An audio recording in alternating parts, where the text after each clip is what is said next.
உயிர்த்தெழுந்த இயேசு கிறிஸ்துவின் வல்லமை ஊழியங்கள் வழங்கும் வசனப் பெட்டகம். இயேசுவே கர்த்தர். இயேசுவையே தேவன் ஆண்டவரும் கிறிஸ்துவுமாக்கினார். இயேசுவே ராஜாதி ராஜா, கர்த்தாதி கர்த்தா. கிறிஸ்துவே மரித்தோர் மேலும் ஜீவனுள்ளோர் மேலும் ஆண்டவர். கிறிஸ்துவே போதகரும் ஆண்டவருமாயிருக்கிறார். வசனப் பெட்டகத்தின் இன்றைய தின கருப்பொருள் புத்திர சுவிகாரம். மேலும் எவர்கள் தேவனுடைய ஆவியினாலே நடத்தப்படுகிறார்களோ அவர்கள் தேவனுடைய புத்திரராயிருக்கிறார்கள். புத்திர சுவிகாரத்தை குறித்ததான வேத வசனங்களை பார்க்கலாம். 2 சாமுவேல் 7:14 வாசிக்கிறோம், நான் அவனுக்கு பிதாவாயிருப்பேன், அவன் எனக்கு குமாரனாயிருப்பான். அவன் அக்கிரமம் செய்தால் நான் அவனை மனுஷருடைய மிலாற்றினாலும் மனுபுத்திரருடைய அடிகளினாலும் தண்டிப்பேன். 1 நாளாகமம் 17, 12, 13, 14 வாசிக்கிறோம், அவன் எனக்கு ஒரு ஆலயத்தை கட்டுவான், அவன் சிங்காசனத்தை என்றைக்கும் நிலைக்க பண்ணுவேன், நான் அவனுக்கு பிதாவாயிருப்பேன், அவன் எனக்கு குமாரனாயிருப்பான்.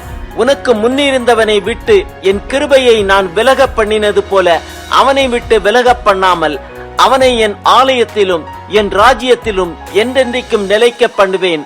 அவனுடைய ராஜாசனம் என்றென்றைக்கும் நிலை பெற்றிருக்கும் என்று சொல்லி என்றார். 1 நாளாகமம் 28:6 வாசிக்கிறோம், அவர் என்னை நோக்கி, உன் குமாரனாகிய சாலமோனே என் ஆலயத்தையும் என் பிரகாரங்களையும் கட்டக்கடவன். அவனை எனக்கு குமாரனாக தெரிந்து கொண்டேன், நான் அவனுக்கு பிதாவாயிருப்பேன்.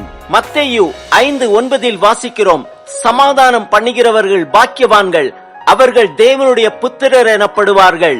லூக்கா 6:35 வாசிக்கிறோம், உங்கள் சத்துருக்களை சிநேகியுங்கள், நன்மை செய்யுங்கள், கைமாறு கருதாமல் கடன் கொடுங்கள், அப்பொழுது உங்கள் பலன் மிகுதியாயிருக்கும். உன்னதமானவருக்கு நீங்கள் பிள்ளைகளாயிருப்பீர்கள், அவர் நன்றி அறியாதவர்களுக்கும் துரோகிகளுக்கும் நன்மை செய்கிறாரே. யோவான் 1:12, 13 வாசிக்கிறோம், அவருடைய நாமத்தின் மேல் விசுவாசம் உள்ளவர்களாய் அவரை ஏற்றுக்கொண்டவர்கள் எத்தனை பேர்களோ அத்தனை பேர்களும் தேவனுடைய பிள்ளைகளாகும்படி அவர்களுக்கு அதிகாரம் கொடுத்தார். அவர்கள் இரத்தத்தினாலாவது மாம்ச சித்தத்தினாலாவது புருஷனுடைய சித்தத்தினாலாவது பிறவாமல் தேவனாலே பிறந்தவர்கள். யோவான் 8:35, 36 வாசிக்கிறோம், அடிமையானவன் என்றைக்கும் வீட்டிலே நிலைத்திரான், குமாரன் என்றைக்கும் நிலைத்திருக்கிறார். ஆகையால் குமாரன் உங்களை விடுதலையாக்கினால் மெய்யாகவே விடுதலையாவீர்கள். ரோமர் 1:5 வாசிக்கிறோம், கர்த்தராகிய இயேசு கிறிஸ்துவானவர் மாம்சத்தின்படி தாவீதின் சந்ததியில் பிறந்தவரும் பரிசுத்தமுள்ள ஆவியின்படி தேவனுடைய சுதன் என்றும் மரித்தோரிலிருந்து உயிர்த்தெழுந்ததினாலே பலமாய் ரூபிக்கப்பட்ட தேவகுமாரனுமாயிருக்கிறார். ரோமர் 8:14, 15, 16 வாசிக்கிறோம், மேலும் எவர்கள் தேவனுடைய ஆவியினாலே நடத்தப்படுகிறார்களோ அவர்கள் தேவனுடைய புத்திரராயிருக்கிறார்கள். அந்தப்படி திரும்பவும் பயப்படுகிறதற்கு நீங்கள் அடிமைத்தனத்தின் ஆவியை பெறாமல் அப்பா பிதாவை என்று கூப்பிட பண்ணுகிற புத்திர சுவிகாரத்தின் ஆவியை பெற்றீர்கள். நாம் தேவனுடைய பிள்ளைகளாய் இருக்கிறோம் என்று ஆவியானவர் தாமே நம்முடைய ஆவியுடனே கூட சாட்சி கொடுக்கிறார். ரோமர் 8:19 முதல் 23 வரை உள்ள வசனங்களில் வாசிக்கிறோம், மேலும் தேவனுடைய புத்திரர் வெளிப்படுவதற்கு சிருஷ்டியானது மிகுந்த ஆவலோടെ காத்து கொண்டிருக்கிறது.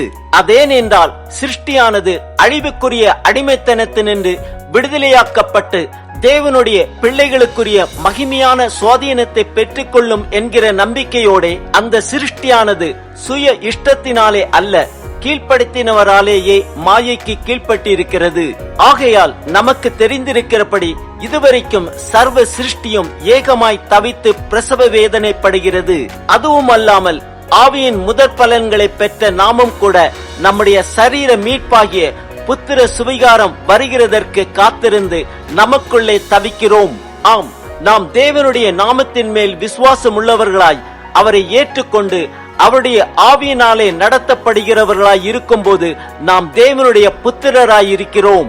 நம் சத்துருக்களை சிநேகிப்போம், நன்மை செய்வோம், கைமாறு கருதாமல் கடன் கொடுப்போம், அப்பொழுது உன்னதமானவருக்கு நாம் பிள்ளைகளாயிருப்போம்.